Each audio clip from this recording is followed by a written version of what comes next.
Hello everyone សួស្តីអ្នកទាំងអស់គ្នាស្វាគមន៍មកកាន់ថ្នាក់រៀនភាសាអង់គ្លេសជាបន្តទៀតនៅក្នុងថ្ងៃនេះគឺយើងនឹងបន្តការសិក្សារបស់យើង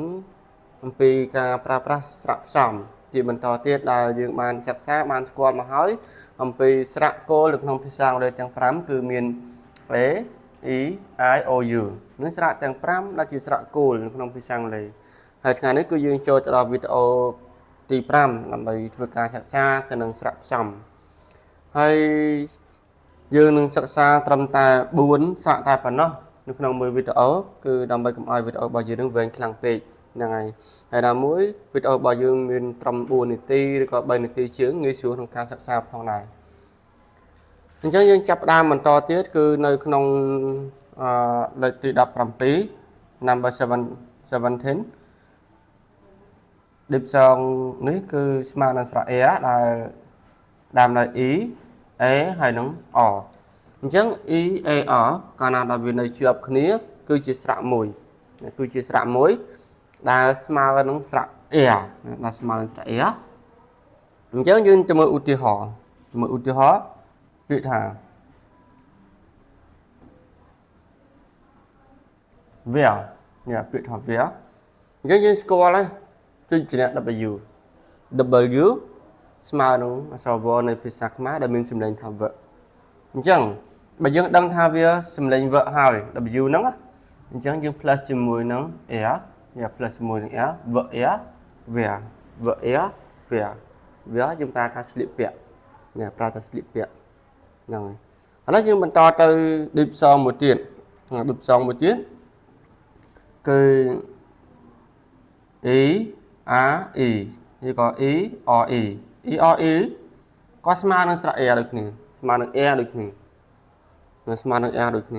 អញ្ចឹងលើយើងទៅមើលឧទាហរណ៍ទាំងអស់គ្នាឧទាហរណ៍ពាក្យថា where ពាក្យថា where ដូចគ្នាពាក្យថា where ពាក្យនេះយើងអាចអានថា where ដូចគ្នាសំឡេងរបស់វា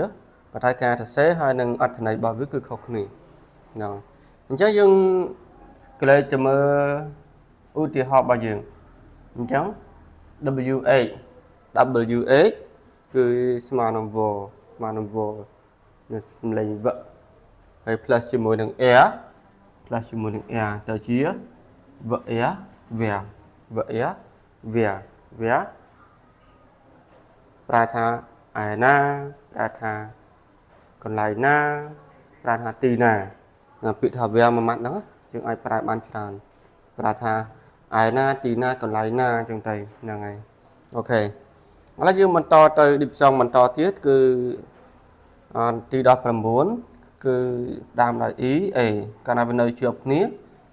e a គឺស្មើនឹងស្រៈ e ស្មើស្រៈ e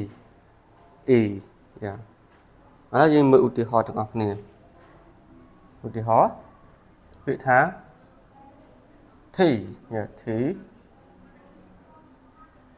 tea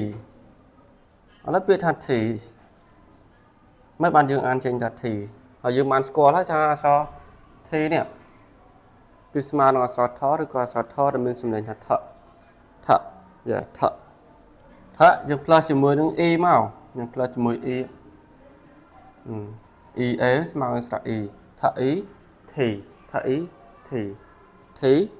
ប្រើថាតែឬក៏ទឹកតែហ្នឹងហើយឥឡូវយើងបន្តទៅ diphthong ទី20ចុងក្រោយគឺ double e កាលណានៅជាប់គ្នាអញ្ចឹងក៏គេឲ្យវានឹងស្មើនឹងស្រៈ e ដូចគ្នាស្មើនឹងស្រៈ e ឥ